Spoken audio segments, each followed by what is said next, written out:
안녕하세요. 저는 서울에 사는 40대 남성입니다. 중학교에 들어간 큰애들이 있지만 얼마 전에 늦둥이를 하나 더 낳게 됐답니다. 아내는 처음 임신 사실을 알고 노산에 대한 걱정으로 쉽게 출산을 결심하지 못하더군요. 하지만 제가 아내를 설득해 결국 아이를 낳았죠.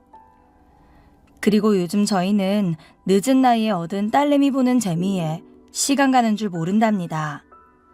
퇴근하고 돌아와 침대에 잠들어 있는 아내와 딸을 보면 제 인생이 참 재밌고 신기하다는 생각이 들어요. 그래서 오늘 저는 여러분께 이런 제 인생 얘기를 한번 들려드릴까 합니다.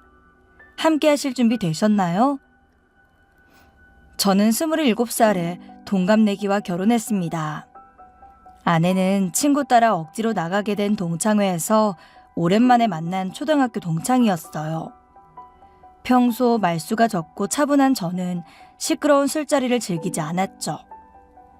그래서 친구가 동창회에 가자고 제안했을 때 사실 내키지 않았습니다. 하지만 끈질긴 권유를 뿌리치지 못하고 끌려나간 자리에서 아내를 만나게 된 거죠. 아내는 저와는 정반대의 성격이었어요. 사람 만나는 것과 술자리를 무척 즐기는 사람이더군요. 그렇게 너무 다른 저희가 어쩌다 결혼까지 하게 됐는지 지금 생각해도 이상할 정도입니다. 어쨌든 동창회에서 만나 결혼하게 된 저희는 그 이후에도 친구들과 돈독하게 지냈어요. 아내가 동창들을 집으로 초대하기도 하고 여름에는 함께 휴가를 가기도 했습니다. 제 성격에 맞지는 않았지만 아내를 위해 맞춰주며 지내다 보니 어느 정도 적응이 되더군요. 그러다 친구들도 한둘씩 결혼을 하고 저희도 아들을 낳게 됐죠. 그 후로 횟수가 좀 줄긴 했지만 여전히 아내는 동창들과 어울리는 걸 중요하게 생각하더라고요. 하지만 아이가 생기고 보니 저와 아내 둘 다 놀러 다니기는 어려웠어요. 그래서 제가 주로 아이를 돌보고 아내가 동창들과 시간을 보내도록 해줬네요. 그게 서로의 성격에도 잘 맞았거든요. 그러다 아이가 9살이 되던 해 어느 날 아내가 동창들과 1박 2일로 전주 여행을 다녀온 후 생각지도 못한 일이 일어났습니다. 당시 저는 초등학교 앞에서 문구점을 운영하고 있었어요. 그런데 그곳으로 한 남자 동창의 와이프라는 사람이 저를 찾아왔답니다. 예전에 저를 동창회에 데려갔던 그 친구의 와이프였죠. 저는 의아한 마음으로 친구 와이프를 맞이했어요. 그리고 곧이어 알게 된 황당한 사실에 엄청난 충격을 받고 말았습니다.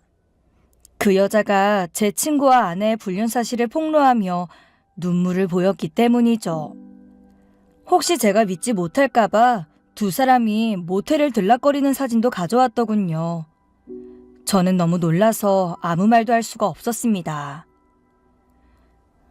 전 솔직히 모른 척 하려고 했어요. 그러다가 말겠지, 잠깐 지나가는 바람이겠지. 근데 어제 동창들이랑 1박 2일로 전주 간다더니 알고 보니 그건 당일치기 여행이었어요. 동창들은 다 밤에 돌아왔는데 두 사람만 거기서 하루를 더 묵었더라고요. 양쪽 배우자가 다 모른다고 생각하니 점점 대범해지는 거죠. 그냥 두면 둘이 무슨 짓까지 할지 몰라서 이대로는 안 되겠어요. 아니, 어떻게 그런 일이... 다른 친구들이랑 같이 어울리고 그랬을 텐데. 아무래도 이상해서 제가 남편한테 사람을 붙였어요. 여자는 촉이라는 게 있잖아요. 그랬더니 동창들이랑 만나고 헤어지는 척하면서 둘이 따로 만났더라고요. 꽤 오래된 것 같아요. 동창회는 그냥 눈속임이었던 것 같아요. 말도 안 돼요. 저는 아내 말을 들어봐야겠어요. 그쪽 말만 듣고는 믿을 수가 없어요. 그건 본인 선택이니까 제가 뭐라고 할 수는 없죠. 하지만 저는 제 의사를 밝히고 싶어서 온 거예요. 전 지금 둘째 아이를 가졌어요. 그래서 절대 이혼할 수가 없어요. 그러니 제발 와이프 설득해서 저희 남편이랑 정리하게 해주세요. 사실 어제 그쪽 와이프도 만났거든요. 근데 자기는 절대 헤어질 생각이 없다는 거예요. 그래서 결국 이렇게 승재 씨한테까지 오게 됐네요. 일단 저는 아내와 대화를 좀 해봐야겠어요. 저는 생각지도 못한 날벼락을 맞은 기분이었습니다. 그래서 여자가 돌아가고도 한참 동안 복잡한 머릿속을 정리하려고 애써야 했어요. 잠시 후 일을 하려는데 심장이 두근거려서 도저히 참을 수가 없더라고요. 그래서 문구 전문을 일찍 닫고 서둘러 집으로 향했습니다. 그런데 집에 도착하니 아내는 보이지 않았어요. 뭘 하는 중인지 전화를 해도 받지 않았죠. 어쩔 수 없이 한참을 기다리는데 꼭 사형 선고를 앞두고 있는 사람처럼 초조하더라고요. 그렇게 억겁의 시간 같은 몇 시간이 흐르고 아내가 돌아왔습니다. 아내를 마주한 저는 가능한 차분하게 말하려 했지만 목소리가 떨리는 건 어쩔 수 없었죠. 어딜 다녀와? 전화도 안 받고. 마트가 시끄러워서 못 들었어. 왜 이렇게 일찍 왔어? 어디 안 좋아? 마트 다녀온 사람이 왜 빈손이야? 뭐 살 게 마땅치가 않더라고. 그냥 있는 거랑 먹어야지. 마트를 몇 시간이나 다녀와? 어디 마트 갔다 왔는데? 당신 나 취조해? 말투가 왜 그래? 내 말투가 어때서? 못 질리는 게 있으니까 그렇게 느껴지는 건 아니고. 빙빙 돌리면서 사람 약 올리지 말고 하고 싶은 말 있으면 해. 오늘 태호 와이프가 날 찾아왔어. 제 말에 깜짝 놀란 듯 아내 눈빛이 흔들리더군요. 그래서? 할 말이 그것뿐이야? 왜 왔는진 당신이 더 잘 알 텐데. 어제 당신도 만났다면서. 다 들어서 알고 있으면서 여태 나 떠본 거야? 내가 너 이래서 싫어. 착한 척하면서 능구렁이처럼 살살 눈치나 보고 짜증나게. 할 말 있으면 그냥 하라고. 지금 네가 나한테 화낼 때야? 어떻게 된 건지 변명이라도 해야 되는 거 아니야? 변명은 무슨 변명? 다 들었다면서. 안 그래도 고민 중이었는데 우리 이혼해. 뭐라고? 너 미쳤냐? 이미 알았는데 그럼 어쩌자는 거야? 너 나랑 계속 살 수 있어? 나한테 사과하거나 빌 생각은 전혀 없니? 사과하면 용서는 할 거고 어차피 못 살 거면서 사과는 왜 하래? 그리고 사람 좋아하는 게 사과할 일은 아니잖아. 어차피 간통죄도 없어진 거 몰라? 너 애 엄마 맞아? 우리 인우 생각하면 어떻게 이렇게 뻔뻔할 수가 있어? 어차피 깨진 쪽박이야. 애한테 불행한 부부 사이 보이느니 깔끔하게 헤어지는 게 모두를 위해서도 좋아. 모두? 누구? 너랑 그 개자식? 야, 걔 내 친구야. 아무리 남자가 좋아도 어떻게 내 친구랑 바람을 피워? 네가 사람이야? 그러니까 이혼하자고. 괜히 용서해주는 척 위선 떨면서 사람 괴롭힐 생각 말고 깔끔하게 이혼해. 저는 사과 한마디 없이 오히려 당당하게 나오는 아내 앞에서 할 말을 잃었습니다. 물론 유책 배우자가 이혼을 요구할 수 없다는 건 알고 있었어요. 하지만 그런 걸 떠나서 저도 오만정이 떨어져 그 여자와 다시는 살 수 없을 것 같더라고요. 그래도 양심은 있는지 아내는 이혼만 해주면 아무것도 필요 없다고 했습니다. 그리고는 재산도 아이도 너무 쉽게 포기하더군요. 결국 아내는 빈손으로 나가며 아이에 대한 친권과 면접 교섭권까지 포기했죠. 그냥 하루라도 빨리 이혼하는 게 가장 중요해 보이더라고요. 그렇게 전처는 저와 헤어지고 나자 아예 대놓고 제 친구를 만나고 다녔어요. 하지만 상대 측 와이프는 계속 이혼을 거부하며 버티는 중이라고 하더군요. 그렇게 저는 10년 넘게 산 아내와 순식간에 이혼하게 됐습니다. 제 뒤통수를 친 친구 자식도 아내도 치가 떨려서 망설임 없이 결정한 일이었죠. 그러나 이혼의 후폭풍은 만만치가 않았어요.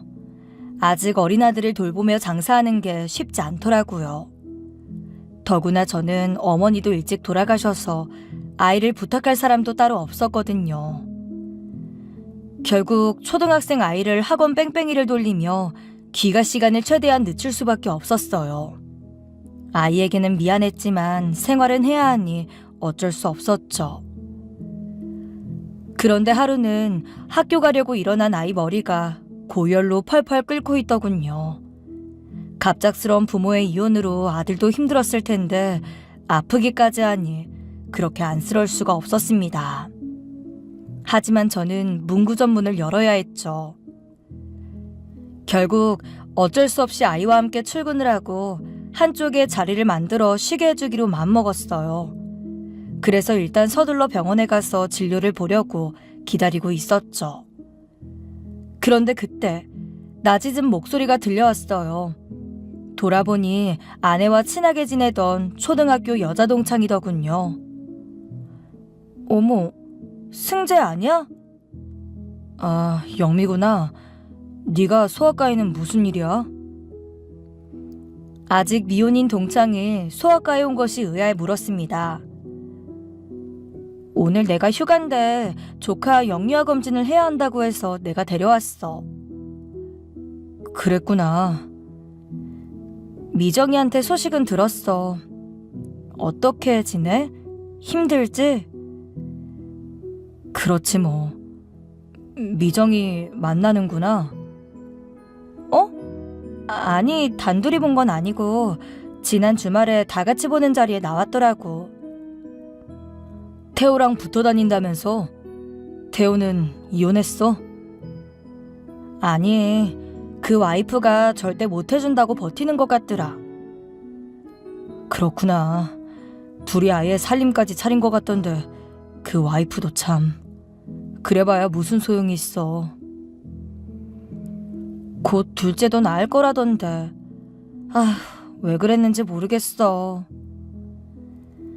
난 이제 둘이 뭔 짓거리를 해도 상관없어.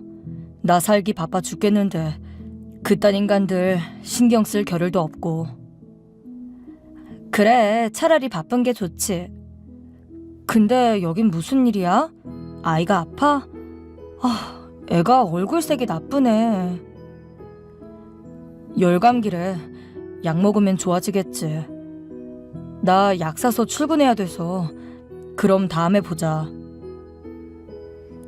저는 열이 펄펄 끓는 아이의 손을 잡고 약국에 가기 위해 엘리베이터로 향했습니다.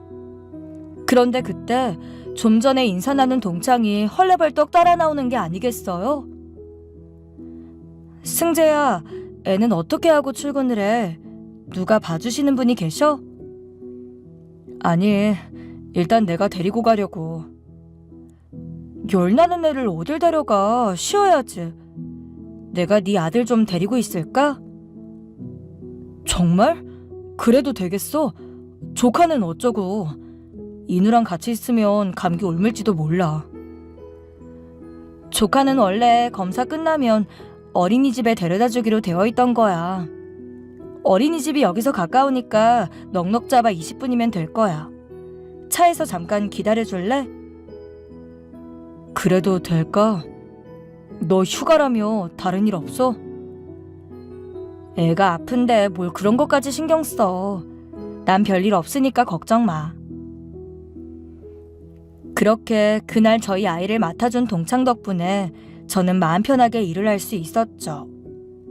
저녁 때 집에 돌아와 보니 아이를 위해 이것저것 음식을 해주고 집안도 청소해줬더라고요. 그리고 아침보다 한결 편안한 표정으로 잠들어 있는 아이를 보니 동창이 너무나 고마웠어요. 며칠 후 제가 그날의 고마움을 표시하려고 저녁을 사며 저희는 다시 만나게 됐습니다. 그게 저희 만남의 시작이었어요. 그날 이후 자연스럽게 만남을 지속하게 된 거죠. 물론 아들도 함께였고 둘은 친모자로 오해받을 만큼 사이가 좋았답니다. 그렇게 넉 달 넘게 지내다 보니 이제 저희 생활에서 이 여자가 없는 장면은 상상할 수 없게 됐죠. 그러던 어느 날 이혼한 지 1년 만에 갑자기 제 앞에 전 부인이 나타났어요. 다른 동창들을 통해 이런 소식을 들었던 모양입니다. 그러더니 다짜고짜 말도 안 되는 소리를 퍼붓더라고요. 너 지금 뭐 하는 거야? 은영이랑 그러는 거 일부러 나 보라고 그러는 거지? 뭐? 그게 무슨 소리야? 일부러라니? 홧김에 서방질한다고. 내가 네 친구랑 바람났다고. 너도 보란 듯이 내 친구 만나는 거잖아. 속이 훤히 보여. 어이가 없어서. 너는 세상이 다 너를 위해서만 돌아가는 것 같냐? 그게 무슨 얼토당토하는 소리야. 그런 말 할 거면 당장 꺼져. 내가 널 몰라? 음흉하게 뒤로 무슨 생각하는지 다 알지. 그렇게 만난 게 오래 갈 것 같아? 괜히 인우한테 상처 주지 말고 적당히 끝내. 너 뭐 은영이랑 결혼이라도 할 수 있을 것 같니? 걔가 뭐가 아쉬워서 애 딸린 이혼남이랑 결혼을 해. 걔 원래 불쌍한 거 보면 못 지나치는 애야. 네가 애랑 사는 게 하도 딱해 보이니 적선하듯 만나주는 거라고. 정신 차려. 네가 감히 인우 이름을 입에 올릴 자격이 있어? 남자한테 미쳐서 뒤도 안 보고 나갈 땐 언제고 어디서 애 걱정하는 척이야? 저는 갑작스럽게 찾아와 어이없는 말을 늘어놓는 전처가 황당하더군요. 전처는 제가 자기 친구와 만나는 게 어지간히도 마음에 들지 않는 것 같았어요. 사실 그때까지 저는 그 동창과 결혼까지 생각하진 못했습니다. 제 처지가 있고 또 그렇게까지 여자가 간절하진 않았거든요. 헌데 전 부인이 나타나 저를 휘저은 후로 오기 같은 게 생기더군요. 네가 그러면 내가 결혼 못할 것 같냐? 내가 당한 기분을 너도 한번 느껴봐. 이런 마음이 들었어요. 물론 그러면 안 되는 거였지만 저는 전 부인에 대한 증오와 복수심으로 계속 동창을 만나게 됐죠. 하지만 여자는 저한테 진심이었나 봅니다. 저와 만나는 걸 집안에 들키자 저한테 대놓고 결혼을 하자고 하더군요. 저는 그때부터 죄책감이 들기 시작했어요. 물론 여자에게 마음이 아예 없는 건 아니었지만 제 의도는 그렇게 순수한 게 아니었기 때문이죠. 그런데 부모님과 주변 사람들의 반대를 무릅쓰고도 저와 결혼까지 하려는 여자를 보니 마음이 아팠습니다. 그래서 얼마 후 저는 큰 결심을 하고 동창 앞에 섰습니다. 그리고 이별을 통보했죠. 여자는 한참을 울더니 조용히 돌아서더군요. 그렇게 저희는 헤어지게 됐네요. 그런데 생각보다 저와 아이가 여자에 대한 정이 깊었나 봅니다. 일상 어느 곳에서도 여자가 없는 게 아쉽고 허전하고 늘 머릿속에서 생각이 떠나지 않는 거예요. 저는 그제서야 여자를 향한 제 마음을 깨닫게 됐어요. 하지만 때는 이미 늦었고 애써 그런 제 마음을 추슬러야 했네요. 그런데 저와 같은 마음이던 아들 녀석이 여자에게 먼저 연락을 했지 뭐예요? 지 엄마에게는 한 번도 연락한 적이 없던 아들이 제 동창에게는 먼저 전화를 했던 겁니다. 결국 아들로 인해 저희는 헤어지고 2달 만에 다시 만나게 됐어요. 그리고 그로부터 6개월 후에 결혼을 하게 됩니다. 물론 처음에는 집안의 반대가 심했습니다. 하지만 딸의 확고한 의지를 확인한 장인어른이 몇 달을 고민하다 어려운 결정을 해주셨죠. 그래서 결국 저희는 무사히 가족이 될 수 있었답니다. 재혼 후 저는 전에 없던 결혼의 즐거움을 알게 됐어요. 아내는 착하고 순한 사람이었어요. 아들도 집에 돌아오는 게 즐거운지 학원을 그만두고 집에 일찍 오고 싶어 하더군요. 아내는 그런 아이를 살뜰히 보살피며 친자식 대하듯 잘해줬네요. 이렇게 집안이 편하니 일을 하면서도 콧노래가 나오더군요. 사실 전부인과는 성격도 맞지 않았을 뿐더러 나다니는 걸 좋아하는 아내는 살림에 통 관심이 없었어요. 그래서 늘 퇴근하는 제게 음식 포장을 시키거나 배달을 해먹기 일쑤였죠. 그때는 저도 그게 나쁘지 않았는데 재혼의 집밥을 먹다 보니 이게 행복인가 싶은 생각까지 드는 겁니다. 아내는 참 여러모로 제게 고마운 사람이었죠. 그런데 재혼하고 반년쯤 지난 어느 날 갑자기 아내가 집에 낯선 강아지를 한 마리 안고 돌아왔어요. 깜짝 놀란 제가 물었죠. 웬 강아지야? 어디서 났어? 마트에 다녀오는데 얘가 비를 맞고 있더라고. 근데 자세히 보니까 어딜 다친 건지 다리를 절뚝거리는 거야. 그냥 두기 그래서 병원 가서 진료보고 일단 데려왔어. 기운만 회복하면 주인 찾아보려고. 자기 괜찮지? 나야 뭐 상관없지. 하필 당신 눈에 띈 걸 보니 제가 운이 아주 좋나 보네. 그날 이후로 아내는 강아지를 열심히 돌봐줬어요. 전부인이 질색해서 강아지 키우는 걸 포기했던 저희 아들도 덩달아 신이 났죠. 그렇게 일주일 넘게 아내의 보살핌을 받은 강아지는 처음 올 때보다 훨씬 기운이 넘쳐 보였어요. 그리고 이 모습을 본 아내는 그때부터 직접 전단지 같은 것을 만들어 강아지의 주인을 찾더라고요. 저는 아내를 보며 신기하고도 안타까운 마음으로 말했죠. 자기 참 열심히 한다. 근데 그런다고 주인이 나타날까? 요즘 유기견이 얼마나 많은데 혹시 버리고 간 걸지도 모르잖아. 난 소용없어 보여. 그럴 수도 있지. 그럼 우리가 키워도 되지만 일단 누군가 애착이 찾고 있을지 모르니까 노력은 해봐야 할 것 같아. 인우가 좀 아쉬워하는 것 같은데 그래도 혹시 잃어버린 사람한텐 가족 같은 아이일 수 있잖아. 그렇게 아내가 강아지 주인을 찾는 노력을 한 지 일주일이 지났어요. 하지만 아무런 연락도 오지 않았죠. 그제야 아내도 좀 포기가 되는 것 같더라고요. 벌써 일주일이나 지났는데 아무도 연락이 없네. 인우야, 만약 이대로 주인이 나타나지 않으면 우리가 햄찌 그냥 키울까? 정말요? 너무 좋아요. 제발 나타나지 말아라, 나타나지 말아라. 에이, 그래도 그럼 안 되지. 만약 인우가 길을 잃었는데 아빠를 못 만난다고 생각해봐. 슬프겠지?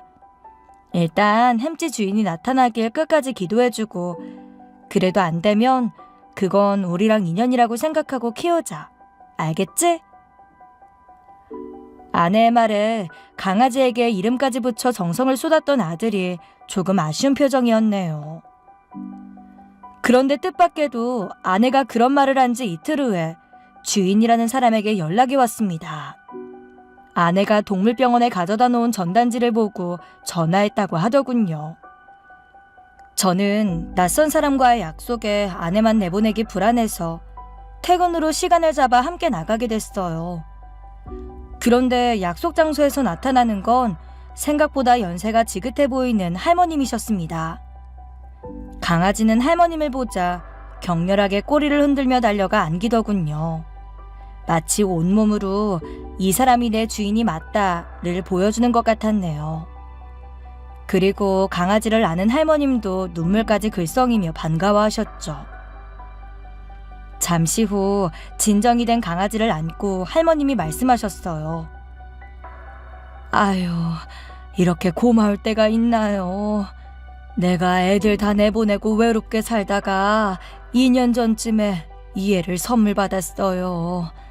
그래서 온갖 정성 들이며 자식처럼 키웠는데 갑자기 입원을 하는 바람에 요 녀석이 나를 찾겠다고 집을 나왔던 것 같아요. 태어나고 돌아와 보니 애가 없어졌더라고요. 아무리 찾아도 못 찾겠어서 내가 입맛도 잃었어요.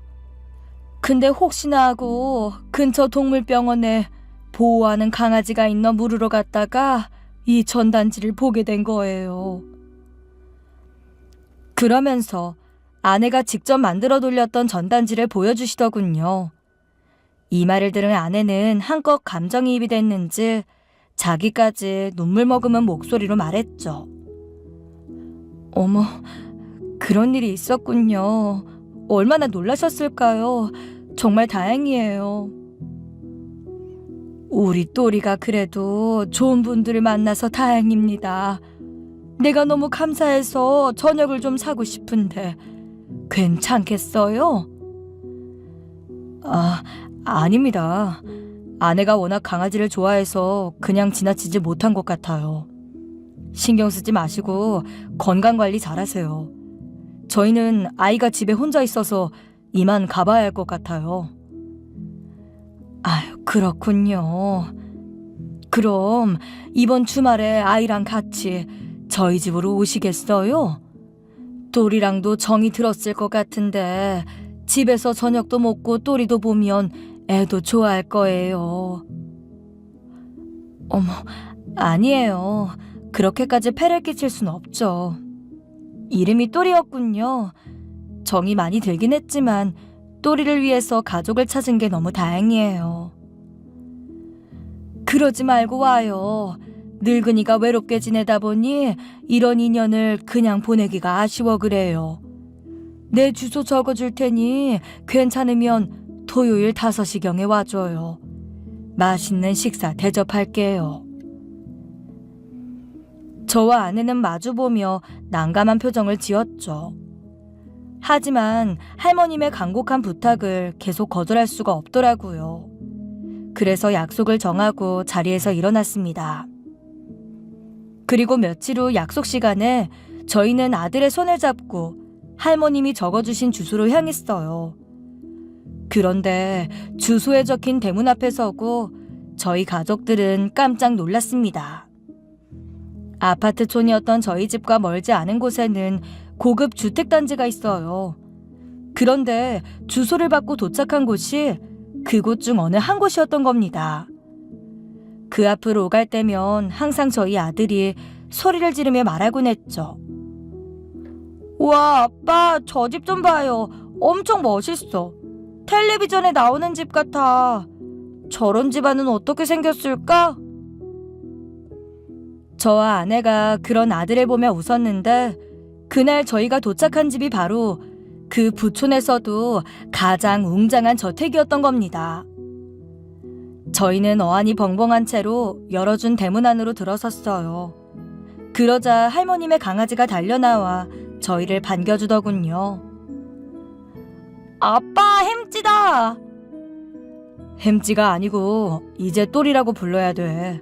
원래 이름이 또리래. 아, 또리? 저희 아들은 강아지를 안아들고 좋아서 어쩔 줄 몰라 했어요. 그 뒤에 서서 이 모습을 흐뭇하게 바라보시던 할머님이 저희를 반겨주셨죠. 그리고 집안에 들어서니 그야말로 상다리가 부러질 만큼의 음식들이 차려져 있었습니다. 너무나 융숭한 대접에 몸둘 바를 모르겠더라고요. 잠시 후 식사를 마친 아내가 할머니께 감사 인사를 전했어요. 정말 감사합니다. 저희 아이도 또리를 보더니 너무 좋아하네요. 별로 대단한 일을 한 것도 아닌데 이렇게 대접을 받아도 되나 모르겠어요. 아니, 무슨 소리예요 그게. 저번에 말했지만 또리는 내 자식이나 마찬가지라오. 내가 전쟁통에 피난 내려오다 가족이랑 헤어지고 일평생을 고향에 돌아갈 생각만 하고 살았어요. 그러느라 결혼은 꿈도 못 꾸고 그저 돈 벌어 고향에 있는 부모님 호강시켜드릴 생각만 했지. 그러다 보니 나이가 벌써 80이 넘었네요. 어느 날 아는 사람이 또리를 데려왔는데 그제야 좀 사는 것 같더라고요. 애 없어졌단 소리를 집안 사람들이 안 해서 내가 퇴원해 와서 얼마나 놀랐는지 몰라요. 그러셨군요. 또리가 너무 순하고 귀여워서 저희도 또리 보며 행복했어요. 정말 고마워요. 그리고 이거 받아요. 동물병원에서 들으니 또리가 다리를 다쳐서 치료비도 꽤 들어간 것 같던데 기분 나빠하지 말고 받아줬음 해요. 그러면서 저희 앞으로 봉투 하나를 내미시는 겁니다. 아내와 저는 한사코 거절했어요. 아닙니다. 아내가 좋아서 한 일이에요. 원래 성정이 착한 사람이거든요. 아유, 그래도 이렇게 해야 노인네 마음이 편한데. 저 말씀 편하게 하세요. 그리고 저희 정말 괜찮아요. 부담 느끼실 필요 없어요. 근데 혹시 저희 아이랑 제가 가끔 또리 보러 와도 될까요?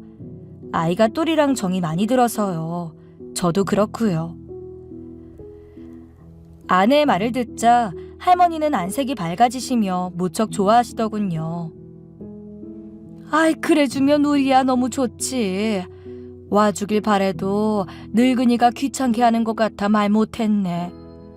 이 큰 집에 또리랑만 있다 보면 정말 적적하다오. 자주 좀 놀러와줘. 그렇게 저희와 할머님의 기막힌 인연이 시작됐습니다. 할머님은 어릴 때 피난 내려오다 가족을 잃어버리고 온갖 고생을 하셨더군요. 그러다 이런저런 장사로 미천을 모은 할머니는 귀금속 사업을 시작하셨답니다. 그리고 금방 키워가며 어마어마한 자산을 만들게 되신 거죠. 하지만 오매불망 고향에 돌아가고 싶은 마음뿐 다른 것에는 관심을 가지지 못하셨던 모양입니다. 그렇게 노년을 강아지와 의지하며 외롭게 지내던 할머님은 저희와의 인연을 무척 반가워하셨네요. 그 후로도 아내는 열심히 할머님을 찾아뵙고 말동무가 되어드렸습니다. 누군가는 아내의 모습을 보고 부자 노인에게 콩고물이라도 떨어지길 바란다고 할지도 모르지만 저만은 그 진심을 알고 있었죠. 아내는 타고난 선함으로 할머니를 정성껏 돌봐드렸어요. 그리고 저희 아이도 친할머니의 부재로 느끼지 못했던 조부모의 사랑을 느끼게 된 것 같았습니다. 저도 할머님께 참 감사한 것이 많았네요. 그래서 명절이나 할머님의 생신에 함께 식사를 하기도 하고 저희 집에도 할머님을 초대했죠. 그렇게 꼬박 2년을 할머님과 저희는 돈독한 사이로 지냈답니다. 그런데 저희가 한참 후에야 알게 된 사실이 있었어요. 바로 할머님이 당뇨로 평소 몸이 좋지 않은 상태였다는 거예요.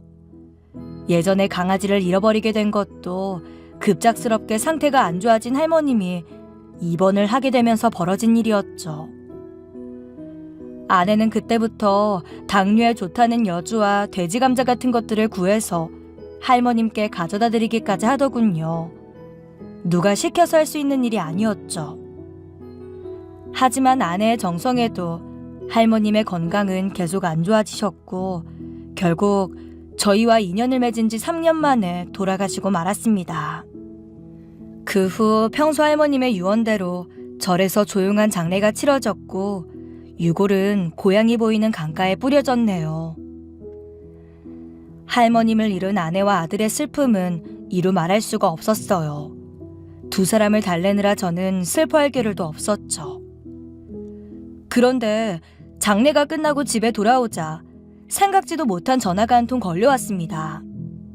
자신을 할머님의 변호사라고 소개한 남자가 하는 말에 저는 기함할 수밖에 없었죠. 안녕하세요. 이승재 씨 맞으시죠? 네, 그렇습니다만 어디신지... 네, 저는 고 이순복 회장님의 변호사입니다. 회장님이 이승재 씨 네분에게 남기신 게 있습니다. 네? 저희한테요? 네, 재산을 거의 다 사회에 환원하셨지만 평소 고마웠던 분들에게 일부를 남기셨어요. 그 중에서 이승재 씨 네분께는 한남동 건물과 강남 아파트를 남기셨습니다. 네?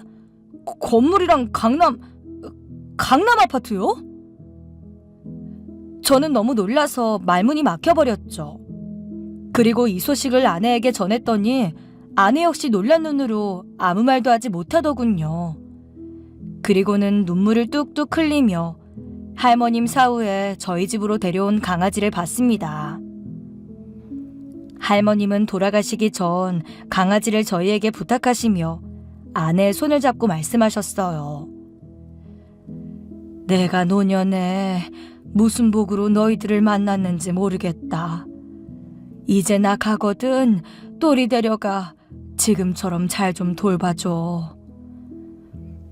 할머니, 그런 말씀하지 마세요. 금방 일어나실 거예요.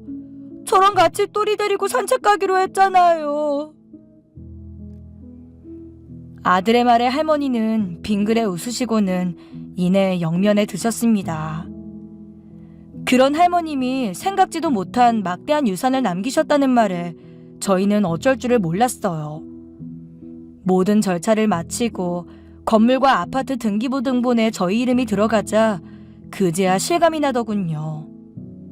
저는 아내를 만나 팔자에 없을 호강을 하고 결국에 건물주가 되어 강남으로 입성하게 된 겁니다. 이러니 제 인생이 신기하고 재밌다고 하지 않을 수 있겠어요? 강북 변두리에서 문구점을 하던 제가 전처에 대한 복수심에서 시작된 사랑으로 인생 역전을 하게 된 겁니다. 만약 전처라면 같은 상황에서 이런 결과를 만나게 될 수 있었을까요? 절대 아니었을 거예요. 아마 비에 젖은 강아지가 따라오면 발길질을 해서라도 돌려보내고도 남을 인간이었죠. 그렇게 저희는 강남으로 이사하고 얼마 후에 집들이를 하게 됐어요. 여전히 아내와 친하게 지내는 초등학교 동창 몇 명을 부르게 된 거죠. 그리고 그들을 통해 저는 전처의 소식을 듣게 됐습니다. 전처는 결국 죽어도 이혼을 못하겠다고 버티던 그 아내 때문에 혼자가 됐답니다. 둘째 아이가 태어나고 흔들리던 남자가 이혼을 종용하는 전처에게 질려버린 거죠. 결국 남자는 제 전처를 버리고 조강지처에게 돌아갔다네요. 그 후 아내는 보험 영업을 하며 혼자 옥탑방에서 살고 있대요. 저와 이혼만 하면 꽃길을 걸을 것처럼 난리를 치고 떠나더니 결국 그 꼴이 되고 만 거죠. 전처는 먹고 살기 위해서 초등학교 동창들에게도 한 번씩 찾아갔다더군요. 하지만 아내의 행실을 알고 있는 동창들은 누구도 도움을 주지 않았답니다. 여러분, 인생사 세용진 말하는 말 들어보셨죠? 좋은 일과 나쁜 일은 예측하기 어려워. 길한 일 뒤에 흉한 일이 오고 흉한 일 뒤에는 복이 오기도 한다는 말입니다. 저는 요즘처럼 이 말의 뜻을 절실히 깨닫고 산 적이 또 없습니다. 제가 전처와 이혼하고 아들과 발을 동동거릴 때는 불과 몇 년 만에 이렇게 살게 될 거라고는 상상도 하지 못했죠. 그러다 마음씨 착한 지금의 아내를 만나 문구점 대신 제 건물을 관리하며 살게 된 겁니다. 그리고 그것도 모자라 아들 하나로 끝낼 줄 알았던 제 인생에 사랑스러운 막내딸까지 생기게 된 겁니다. 그렇게 저는 요즘 매일 행복에 겨워 살게 됐습니다. 이렇게 인생은 언제 어떻게 될지 아무도 알 수가 없답니다. 다만 저희 아내처럼 착하게 사는 사람에게 복이 와줄 확률이 더 높다고 믿고 싶네요. 제 이야기를 들으신 여러분도 이렇게 인생을 역전시킬 만큼 따뜻한 마음으로 살아가시길 바랍니다. 그럼 오늘 제 이야기는 여기서 마치겠습니다. 감사합니다. 오늘의 썰맘 사연에 여러분의 소중한 댓글 기다리면서 구독, 좋아요, 공유는 물론 알람 설정도 부탁드립니다. 그럼 오늘도 함께 읽어주셔서 감사합니다.